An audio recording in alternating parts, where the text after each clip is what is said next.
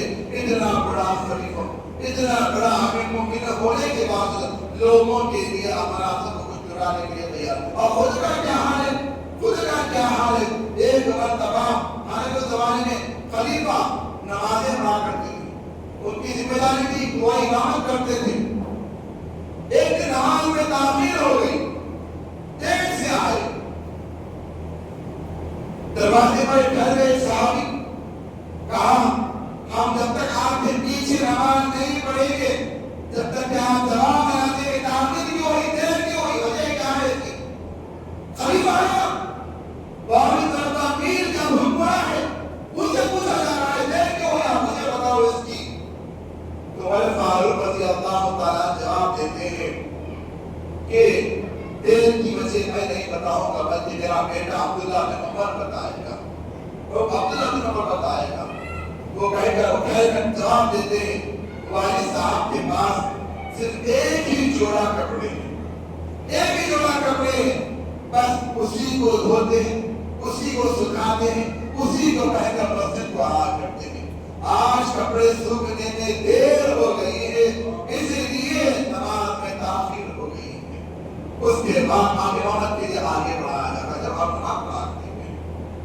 ایک صحابی مرتبہ ایسا ہوا مال غنیمت کے اندر، مال غنیمت میں عمر فاروق رضی اللہ تعالیٰ کے صاحب پوچھتے ہیں جب بھی کپڑا آتا تھا لوگوں میں تقسیم کر دیا کرتے تھے، آپ خطبہ دینے کے لیے ٹھہرے، ایک صحابی ٹھہر کر پوچھتے ہیں اے امیر المومنین، آپ جو کپڑا پہنے ہیں نا اس میں شلوار بھی بنا، شرٹ بھی بنا، اور ہم کو جو کپڑا دیا گیا ہے وہ کپڑے میں سے شرٹ بنا، شلوار نہیں بنا. آپ کے پاس دو کپڑے کا حساب ہے، اس کا جواب دو، اس کے بعد خطبہ دینا، اس کے بعد خطبہ سنا جائے گا. عمر فاروق رضی اللہ تعالیٰ شلوار بھی پہنے چلا آیا، نیا کپڑا بھی پہنے تھے، کپڑا تو سب کو برابر تقسیم ہوا، اور سب کو جو دیا گیا اس میں صرف شرٹ بن سکتا تھا، شلوار نہیں بن سکتا تھا. صحابی نے اعتراض کیا. عمر فاروق رضی اللہ عنہ کہتے ہیں اس کا جواب میرا بیٹا دے گا، میں نہیں دوں گا. عبداللہ بن عمر رضی اللہ تعالیٰ کا جواب دیتے ہیں اے لوگوں، یقیناً تم نے سچ کہا ہے، یقیناً تم نے سچ کہا ہے. جو مال غنیمت سے جو کپڑا دیا گیا تھا اس سے صرف اور صرف شرٹ بن سکتا ہے، شلوار نہیں بن سکتا ہے. والد صاحب کے پاس کپڑے پرانے ہو گئے تھے، ان کے پاس بڑے کپڑے تھے، پیور لگا کر کپڑے پہنا کرتے تھے. میرے حصے کا کپڑا میں نے اپنے والد کو دے دیا، اس کی وجہ سے وہ شلوار بھی بنا لیے، شرٹ بھی بنا لیے ہیں. میں اپنا کپڑا استعمال نہیں کیا، میرا کپڑا ان کو بطور تحفہ دے دیا ہے، اس لیے ان کے پاس نیا جوڑا آیا ہے. ذرا غور کرو کہ اس طرح کس کے واقعے ہو رہے، صحابہ کے واقعے ہو رہے ہیں، یہ جنات فرشتوں کی واقعات ہو رہے ہیں، یہ غلامان مصطفیٰ صلی اللہ علیہ وسلم کے اس دور کے واقعے ہو رہے ہیں. اس کے درمیان میں خلیفہ ہے، امیر المؤمنین ہے، خلیفۃ المسلمین ہے. اور ایسا نہیں ہے کہ اس سے کوئی پوچھنے والا نہیں، کوئی پوچھ رہا ہے وہ جواب بھی دے رہا ہے. ایسا نہیں تو کون بولنے والا، تیری ہمت کئی اور پوچھنے کے لیے تلوار نکالے گردن والا، ایسا نہیں ہوتا تھا، بلکہ اس کو جواب دیا جاتا ہے. یہی تو جمہوریت ہوتی ہے، یہی تو سیکولرزم ہوتا ہے. اس کے اندر ہر ایک کی جگہ بتایا جاتا ہے. یہ اسلام کی بہترین تصویر ہے جہاں پر حکمران برابر ہے اور رعایا بھی برابر ہے، ہر ایک برابر درجہ دیا گیا ہے. یہ اسلام کی بہترین تصویر ہے. یہ ہے عمر فاروق رضی اللہ تعالیٰ عنہ کی وہ شان، وہ عظمت. اتنا بڑا مرتبہ مقام ہونے کے بعد عمر فاروق رضی اللہ تعالیٰ عنہ کو ابو لؤلؤ فیروز جو 28 ذوالحجہ کو محراب کے اندر چھپ گیا تھا، عمر فاروق رضی اللہ تعالیٰ پر حملہ کرنے کے لیے آئے. نماز فجر کے وقت میں اس نے حملہ کیا. ایسا جب کیا ایسا فجر جو کئی دن تک تیزاب میں ڈالا گیا تھا وہ عمر فاروق رضی اللہ تعالیٰ عنہ کے سینے میں بے وقت کر دیا. وہ کیسا تیزاب تھا کہ عمر فاروق رضی اللہ عنہ اسی وقت بے ہوش ہو گئے. دوسرے صحابی آگے بڑھ کر بابا کی نماز پڑھائے. عمر فاروق رضی اللہ تعالیٰ کو گھر لایا گیا. طبیب وغیرہ آپ کا علاج کرنے کے لیے پٹی وغیرہ باندھے، بڑی مشکل سے ہوش آیا. عمر فاروق رضی اللہ عنہ جیسے ہوش آیا سب اس سے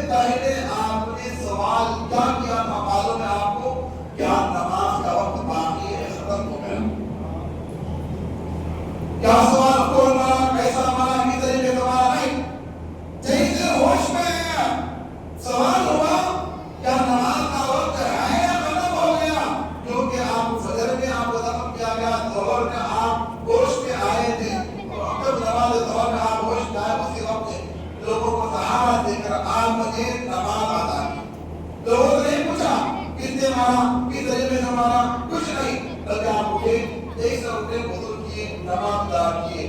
27 28 29 علی رہے, بیمار رہے, یقوم محرم الحرام کو آپ کی شہادت کی.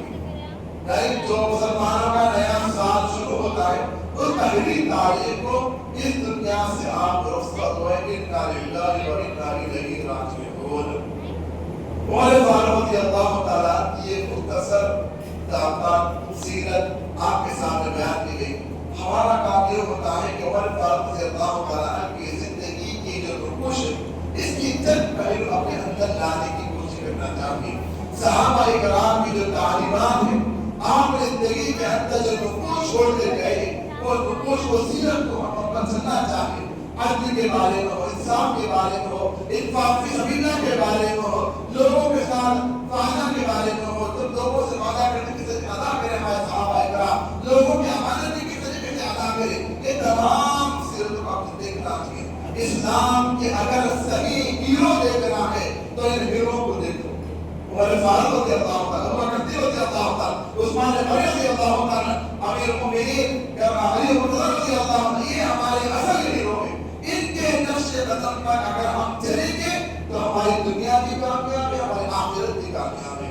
ہم تو بدور کی بات ہے, غیر مسلمین کہتے ہیں اگر حکومت کرنا ہے تمہیں تو عمر فاروق رضی اللہ تعالیٰ اور ابو بکر صدیق رضی اللہ تعالیٰ کی جیسی حکومت کرنا, ورنہ حکومت کرنے کی کوئی ضرورت نہیں ہے. غیر کہہ رہے ہیں, اسلام کہہ رہی ہے, غیر مسلمین کہتے ہیں حکومت اگر کرنا ہے تو ابو بکر صدیق رضی اللہ تعالیٰ جیسی کرنا, عمر فاروق جیسی کرنا, ورنہ حکومت کرنے کی ضرورت نہیں ہے.